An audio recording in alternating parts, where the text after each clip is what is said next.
we've discovered something special. Been working at it for 18 years.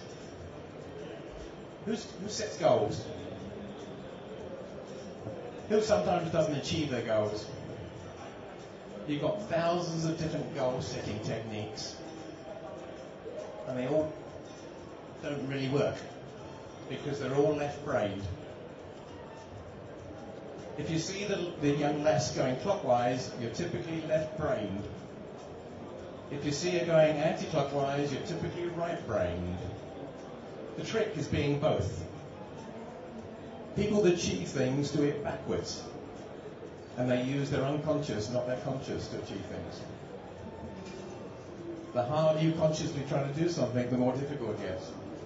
It's when you just let go and use your unconscious, magic occurs.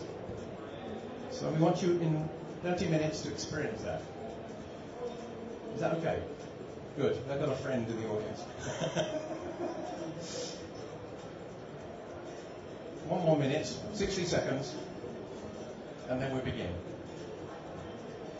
What's going round is a little card that could be magic. And I'm going to ask you to do some things. This is not talk and chalk. You'll be doing things. You'll also be moving around. Yes, moving around. On Friday morning. I'll just hand over to Dee. Hi. I could say, are you all sitting comfortably? Then we'll begin. But that takes me straight back to childhood. And that's called an anchor. Something that links you to an experience, an emotional experience. And we have them all the time.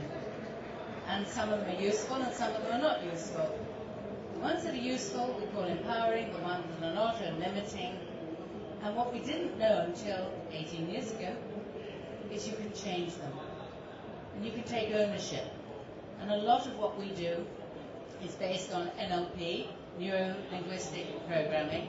A bit of a mouthful, but it's basically about how the mind works.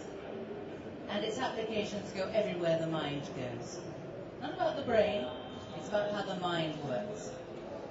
And it's about taking back ownership of yourself, of your emotions, of your ambitions, your goals, and deciding, are they empowering you or are they limiting you?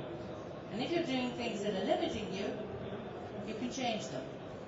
And it's a bit like reprogramming, really. You know, we go on running those old programs and we don't delete them. You can. And you can install new ones. And that's a bit harsh, but that's really how the mind works. So what we're going to give you today is an application of that. And as Paul said, it's about how we get our goals. How we set them, but more importantly, how we can really make sure that we get them. And again, that's about ownership. Taking ownership of what you want and how you go about it. Okay? Okay. Great. Sounds a bit serious. So as you've noticed, this is Dee, this is Paul, and that's Lee.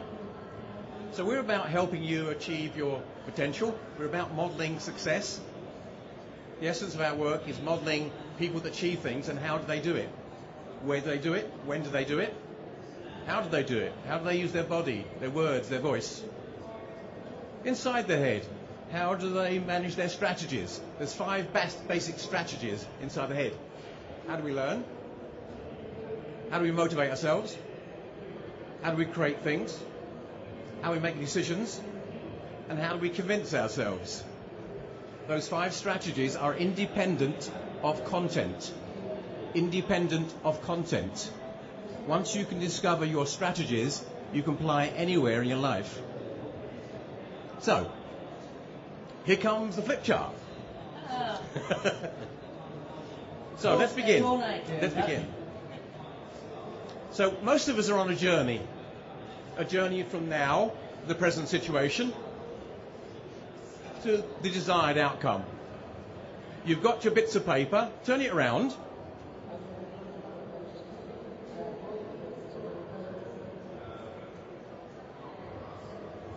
On the top, I want you to put the things you don't want in your personal and professional life anymore. It might be small things. I don't want to work with that person. I don't want that long trip to work. I don't like the work I'm doing. On the top box, 3, 4, 5 things you don't want anymore in your personal and professional life. But still have. Please write them down.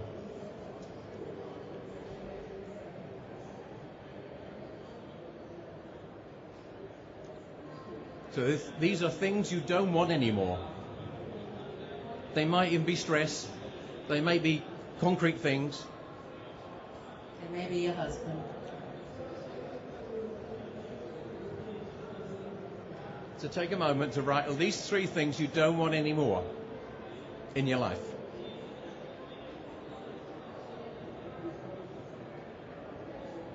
Now those who might have done that, on the bottom box, 3 things you want but don't have yet. Slightly different question. NLP is very good at asking good questions to get to the heart of the matter. What's 3 things you want but don't have yet? It's also good to go for impossible goals.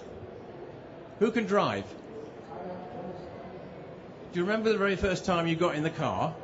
Or someone said you want to drive, and you thought, how the hell do I do this and look out the window? Now when you look back, you actually did the impossible. Just think about when you were younger, you had some goals, and you thought they were impossible. You know, I went to university, and no one in my family ever went to university. It was impossible for me, but I went. So the bottom 3, I want some things that are a little stretching. We only hear once in our lives. Let's go for some things that are important to not only ourselves, but the people around us.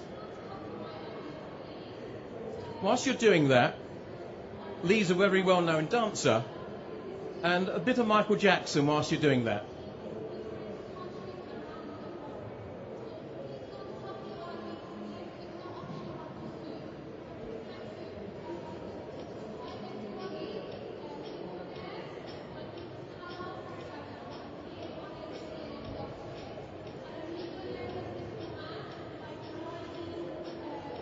Walk backwards, man. Thank you.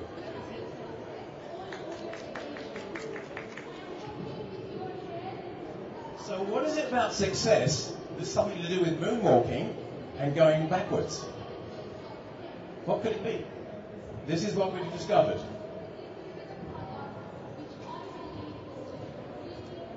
People try to achieve success by going forwards. Plenty of goals. But all there is obstacles. Time, money, sometimes enormous obstacles. There's so many different goal-setting techniques, smart other things that don't really work. All sorts of things. And they all are using the left brain, logic. If we had logic, we wouldn't have the credit crunch. They forgot to use their emotions, their right brain. So you've just done this. Whatever happens, do not look at this. Do not look at this. Whatever happens, do not think about Tony Blair with pink shorts on, no top on, long hair, on Richard Branson's island, saying, what happened to that guy called Gordon? What are you thinking about? But I told you not to. The mind does not understand a negative. You know when you tell a child, don't drop it? We have 50 to 90,000 thoughts a day, and unconsciously they remember every time they dropped it. And guess what? They're possibly dropped it. Some of you might say, I don't want to make a fool of myself in an interview next week. And guess what? The unconscious remembers every time you made a fool of yourself. That's how we work. The mind does not understand a negative. Did you know that? Notice what you say to yourself. I don't want this, I don't want that. It don't work. Who put things in the top box? Does it make you feel good, the entries in the top box, or bad? How would you compare the top box to the bottom box in motions? Who prefers the top box? Who prefers the bottom box? So if you live your life, the top box, you feel bad and don't go anywhere. Not only consciously, but unconsciously. What percentage of the time, both consciously